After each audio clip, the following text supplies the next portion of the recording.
Hello, in this video I'm going to show you how you can enable grid lines for level framing on your DJI Osmo 360.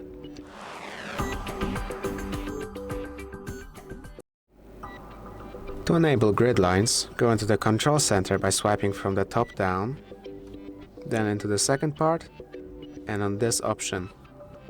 Here you can change the settings of your grid to just the grid, just the diagonals, or both at once. You can also set it to none, as you probably saw.